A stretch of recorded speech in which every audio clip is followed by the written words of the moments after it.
In today's business world, being an average CEO is no longer an option. That's why we're committed to equipping you with the resources and the tactics necessary to not just survive, but to thrive. You're listening to Not Your Average CEO Lifeline podcast, where we are more than just a voice in the crowd. Hi, everyone. Thank you for being here today. We have a very special guest, Jake Isham, and we're going to be talking about the difference between reach and authority. And Jake has some great insights on this topic. He has done a ton in his career in the film industry, and I will let him share a little bit more about that. Jake, thanks for being here. Thank you for having me. Could you tell our audience a little bit more about yourself, your journey, your current career path? Sure. So my background is as a filmmaker. I grew up around high school. I was like, oh, I kind of like this filmmaking thing, and so I then jumped behind the camera, went to film school, left film school, being like, all right, what do I do now?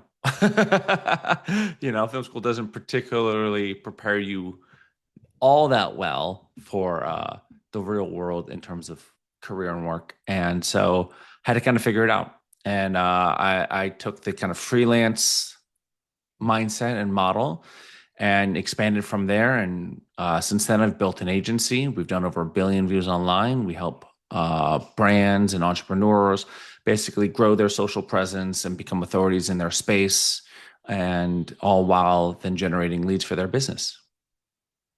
And that's amazing. And I can't wait for people to see your work because it's really wonderful. And we'll share a little bit later about how to find Jake. So a lot of the clients that I speak to and prospective clients talk about wanting visibility. And very few I've seen actually build the authority for that. So can you share with the audience the difference between visibility and what actual authority is, and sort of where CEOs and others get this wrong when they're creating the content? Sure. It's really about creating content for your audience. And by audience, I literally mean the people who are going to buy from you. Like, for example, I had a video that got over 10 million views. Want to know how many leads I got from it? 0. Because it was about my dog. My dog was being a goofball. She's not in here right now. But I was gonna say, don't talk about her in front of her. Okay. but she was just being a goofball. So I made a little video about it. I was like, oh, let me, and it was against one of my cardinal sins, which is stay on brand. Stay on brand. Like, and this was at a time where this was in the middle of COVID, right? So, we were locked down in the house. I wasn't I was just futzing around with TikTok. And I had just gone on to TikTok and I was just kind of messing around. We got over 10 million views. And in 4 weeks, I had over 200,000 subscribers on my TikTok from one video. Now, the next time I posted a dog video, we got over 1 million views. I posted anything about marketing, no views, because the audience wasn't there for marketing. They were there for dogs. And so the difference between reach, I got 10 million views. Great.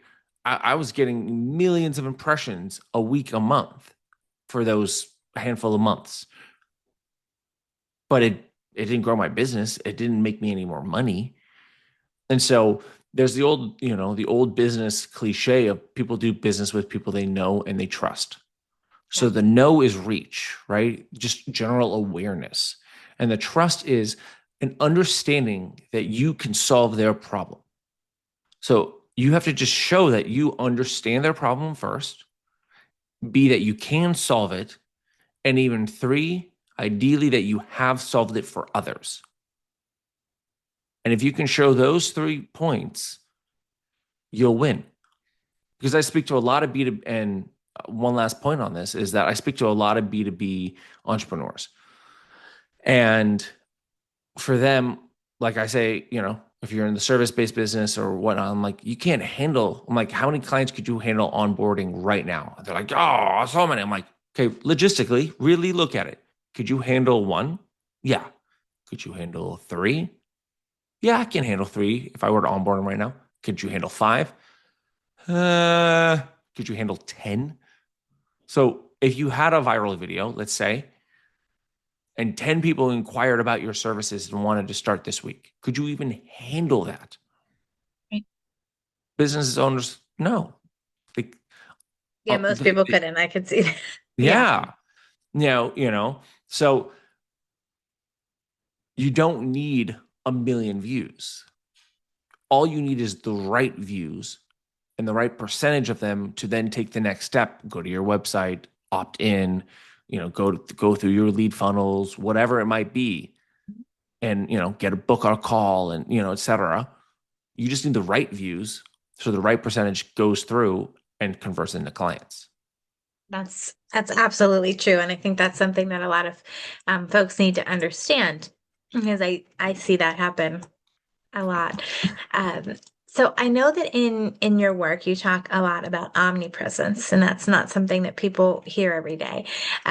So can you tell us a little bit about what that means and how someone can use your theories? Yeah. So, omnipresence, just by the English definition, is just being seen everywhere. You hear about God being an omnipotent being, right? He is everywhere. And it's the same idea for marketing. You look at a brand like Coca-Cola, McDonald's, Nike. You look at the biggest brands in the world, right? They're omnipresent. They're everywhere. You can't, Starbucks. Every street corner either has a McDonald's or a Starbucks. Yep. It's omnipresent. Just their buildings themselves are, ads. So what you want to do is replicate that as close as possible. Now, we don't have billion-dollar marketing budgets. So how do we do that? And I use a very simple framework for social media, is that you want to build it up on a gradient where first you just start posting. Post anything on any platform. Just pick one and just start posting. And then you're going to go, okay, great. Might as well just take the same post and post it across more platforms. So let's say you're posting a video. You say you're already badass enough to be posting a video a day on Instagram, right? So you have 7 posts going out a week.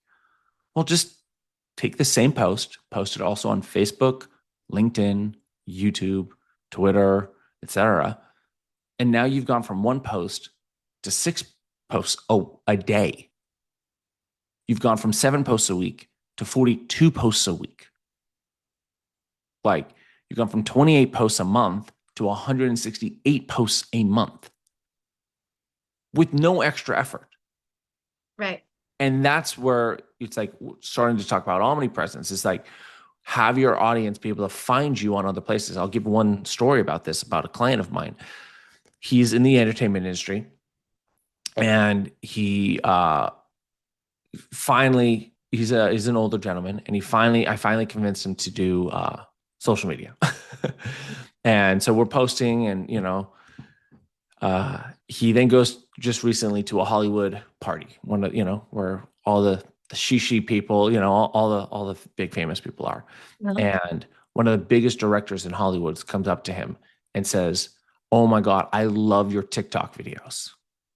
And he's like, first of all, you're watching my videos, and second of all, on TikTok.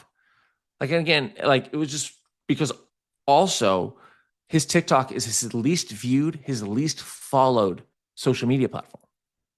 So you don't know who's watching where, right? Right. And that's why, like, you might as well just post on every platform, because you don't know who's going to actually see your work.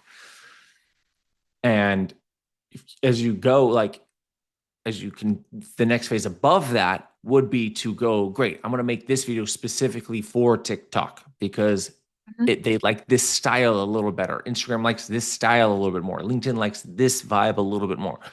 But that's only after you've been consistently making content. You've been consistently making a lot of content.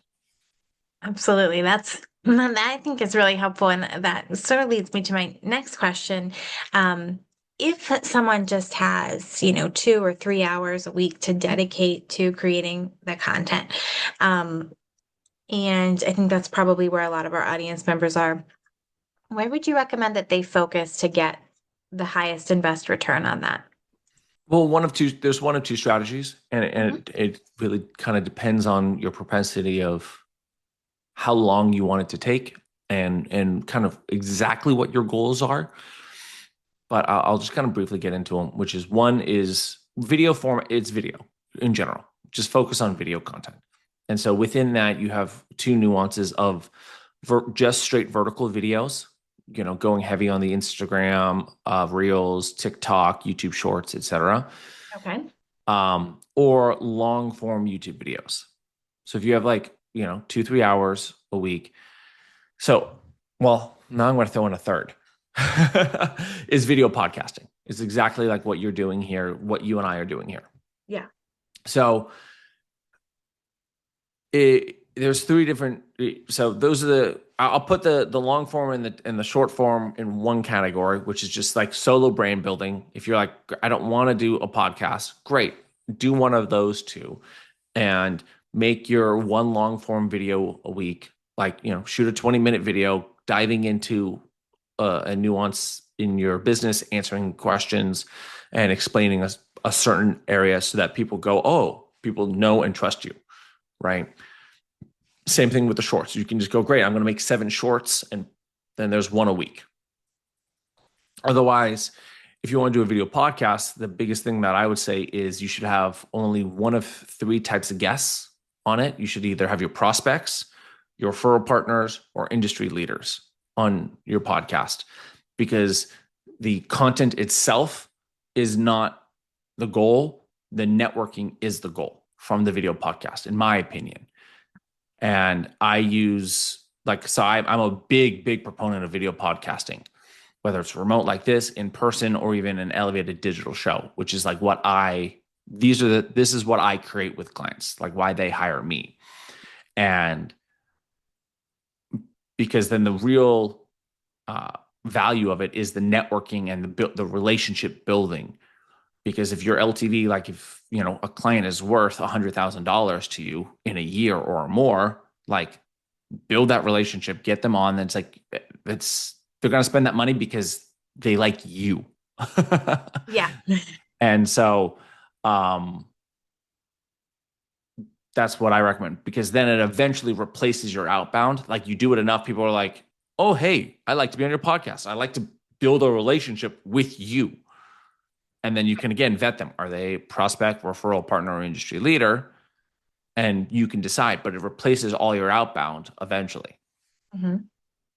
I like that. I think I think our audience in particular really likes the actionable items too. And I think that something that you can do in 2 or 3 hours a week makes a lot of sense. Yeah. And, then your leverage becomes increased. As you grow your business, you can have, somebody come in and shoot. You can hire an agency like mine. You can, bring somebody in-house to continue to take over some of these hats and these functions to make it easier for you. Where I work with clients, I will shoot with them for about 2 to 4 hours, and I'll have the entire month worth of content. So I shoot with them 2 to 3 hours once a month, and I have my entire month worth of content. Yeah, I think that's something people should keep in mind, doing it the one time, but it can, take you out several weeks. And so it's not something that you have to be consistent with every week. Yeah. If you're creating, it depends on the team. It does take time. There is an aspect of it just takes time to make the content. If you're going to make a 20-minute video, it's going to take you at least 20 minutes. Sure. So, there is a bluntness, but you get faster at it. It becomes easier by just doing more reps. So the best way to do it is just you learn more by doing it, and you learn more by hiring the right coaches and the right teams to make it easier for you. Yeah, I think that makes a lot of sense. So as you know, the title of our podcast is Not Your Average CEO. I'd love to hear from you what that means to you. I guess I look at it as, everyone has their own journey, not your average CEO. So what is an average CEO? I don't even know. I never planned on being an entrepreneur. I never planned on being a CEO or running an agency. I grew up wanting to be an actor, which then got me into being a filmmaker. Like, I just want to make art. I just want to make films. That's always what I've ever wanted to do. Yeah, I love that. And even being an artist, realizing, and this is kind of the big fallacy that I've seen, especially with with artists, and which got me into becoming a CEO, was you have to be your own boss. You have to be the CEO. And the best artists out there are the CEOs of their business. They're running a business. Their business happens to just be themselves. So, all of us have their own journey. Yes, we can watch the gurus on YouTube and whatnot, but at the end of the day, it's our journey, and our journey is going to be our journey. That makes a lot of sense. And we so appreciate you being here. Before we head out, I'd love to have you share with the audience where they can learn more about you and your work, how they can keep in touch with you. Sure. LinkedIn is great. LinkedIn is I have so many social media pages. Like, if you Googled my name, like, you'd see my photography, you'll see my filmmaking, you'll find my agency, but like, I have multi social media pages for again, niche down in each of my social media pages. So Exactly. LinkedIn is great for all of this type of stuff, for work, and would love to connect and help anybody that needs help. Wonderful. Well, thank you so much. It was so nice to connect with you. Likewise. You've been listening to Not Your Average CEO Lifeline with your hosts Danielle Cuomo, CEO, and Nicole Gallicchio-Elz, COO. This podcast has been sponsored by Virtual Assist USA. If you'd like to know more about the hosts or exploring virtual assistant services, visit virtualassistusa.com for more information.